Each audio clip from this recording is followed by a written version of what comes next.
Para hablar de la Reforma Suiza, primero debemos preguntarnos qué es el protestantismo. Responderemos a esto diciendo que fue la modificación del catolicismo donde se ofrecieron respuestas frescas a preguntas como ¿qué es la Iglesia? ¿Dónde yace la autoridad religiosa? ¿En qué consiste la vida cristiana? ¿Cómo es salva una persona? A lo largo de la historia no podemos ver a Martín Lutero solo en la Reforma Protestante, sino también a personajes como Juan Wycliffe, Juan Hus, Enrico Zwinglio, Guillermo Farley, entre otros que veremos a lo largo de la exposición. Empecemos entonces con uno de los primeros pioneros de la Reforma en Suiza. Tenemos a Zwinglio, que a diferencia de Lutero, su teología se basó en el humanismo. Es decir, su deseo era leer los clásicos desde los originales, leer las escrituras en griego y bajo el contexto en que estos se desarrollaron. Por otro lado, a comparación de Lutero, su posición era mucho más radical. Él decía que solo se debía practicar lo que la Biblia enseña. Esto se volvió un centro de reforma para hacer lo que enseñaba el Nuevo Testamento. Por otro lado, debemos considerar tres tópicos importantes también en la vida de Zwinglio. Básicamente, no había distinción de clases, por ejemplo, en el sistema educativo. Su teología estaba influida por filósofos griegos, en este caso el neoplatonismo. Allí vemos una seria dificultad entre la materia y el espíritu, que lo veremos comparado a Calvino y también con Lutero. Por otro lado, también enseñó a defender la fe con las armas. El Estado debía colaborar con la reforma. Y de alguna manera, Suiza se sublevó, en este caso, a la influencia de la reforma. Por otro lado, surgió Juan Calvino. Juan Calvino junto a Guillermo Farel iniciaron la reforma en Ginebra. Cuando Juan Calvino iba de camino a Estamburgo, no tuvo éxito porque el camino que lo iba a llevar estaba bloqueado por un combate militar. En ese sentido, él se quedó en Ginebra. Y cuando Guillermo Farel se enteró que el autor del libro de institución estaba en Ginebra, pues no perdió el momento para entrevistarse con él y solicitarle ayuda para la reforma en Ginebra. Aunque Juan Calvino no deseaba participar de la reforma en Ginebra como pastor porque él no se veía con tales dotes, sino más bien quería influir la reforma en Ginebra como teólogo, como escritor, él accedió. Aunque a fin de cuentas la posición que ambos tenían no fue bien recibida por los ginebrenses, porque su posición era muy radical, no se sentían en la obligación de llevar tal carga.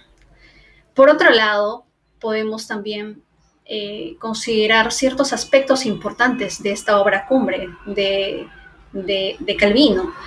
La obra Institución tiene 4 capítulos. El primero nos habla acerca de Dios y su revelación hacia el hombre, acerca de la creación y el ser humano antes de la caída. En el segundo capítulo se habla acerca de la historia de la redención en el Antiguo Testamento y Jesucristo. En el capítulo 3 del libro se menciona la obra del Espíritu Santo, la santificación y la gracia. Y como cuarto punto, la iglesia y los sacramentos. Seguidamente, también debemos mencionar una marcada diferencia en que tuvo con Lutero en cuanto a sus posiciones. Si bien Calvino dijo de que lo que él enseñaba era lo mismo que decía Lutero, podemos ver ciertas diferencias.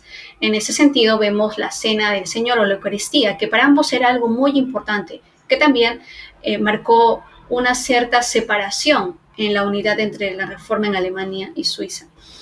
Para Calvino, el pan y el vino ascienden hacia Cristo como una anticipación del banquete celestial, lo cual se denominaba consubstanciación, a diferencia de Lutero, que creía en la transubstantación. Por otro lado, Calvino hablaba acerca de la santificación. Lutero se abstenía de eso porque él no quería llegar nuevamente a las obras de la ley, pero para Calvino no solo habló sobre la justificación por la fe, sino también de otras doctrinas. La salvación no es sola en sí mismo por la fe, sino también está acompañada de las obras, según Calvino. Por otro lado, mientras Lutero marcaba una separación entre la Iglesia y el Estado, donde la Iglesia debía sublevarse al Estado y no esperar nada de ella, Juan Calvino mencionaba que el Estado y la Iglesia van juntas y que ésta podía exigirle al Estado obedecer la ley de Dios. Si no, tenía el derecho de reclamar, como sucedió en Escocia y Holanda. Finalmente, surgió una nueva generación de reformadores mucho más radicales en Suiza. Estos fueron denominados anabaptistas y se llamaron así porque creían que habían sido rebautizados, aunque estos no consideraban que era de esta forma, ya que los anabaptistas dijeron que solo se bautizaba una sola vez, de adultos y conscientes. Además, creían que en el Nuevo Testamento hay un contraste marcado entre la Iglesia y la sociedad que los rodeaba. Por tanto, la Iglesia y el Estado no podían estar juntas. Y surge así nuestro primer mártir, Felix Mann, que fue lanzado al río. No sé si querían decirle de que fuera bautizado, pero fueron perseguidos. Entre reformadores fueron perseguidos. Inclusive González en su libro de Historia del Cristianismo menciona de que fueron mucho más las muertes que se dieron allí que al inicio de la era del cristianismo, en los primeros años. Después de toda esta persecución, vemos a un personaje, a Menno Simons, que rescató de alguna forma 4 principios importantes que encontró del anabaptismo. El primer principio es el principio del discípulo. Cada cristiano debía ir más de simplemente conocer la doctrina. Cada cristiano debía vivir en Cristo. El segundo principio es el principio del amor.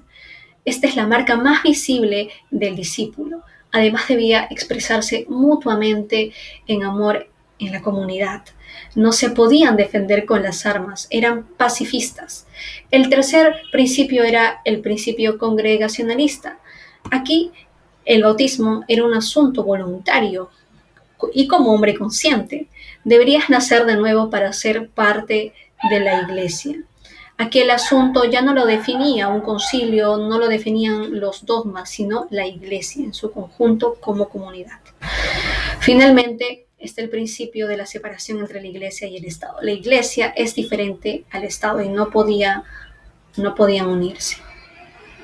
Finalmente, para concluir esta segunda parte del video de la Reforma en Suiza, debemos mencionar que a pesar de las marcadas diferencias que nosotros encontramos, inclusive dentro de la Reforma y actualmente con las diferentes denominaciones que encontramos, ellos dejaron un legado muy importante, las 5 solas, que fue el fundamento más importante que nosotros hasta la fecha seguimos estudiando. La sola gracia, sola fide, sola escritura, solus Christus, soli Deo gloria.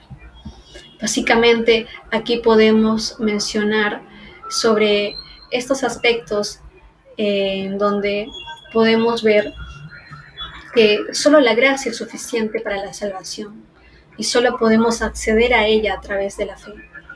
La única autoridad para gobernar la iglesia es la Escritura y el único mediador entre Dios y el hombre es Cristo.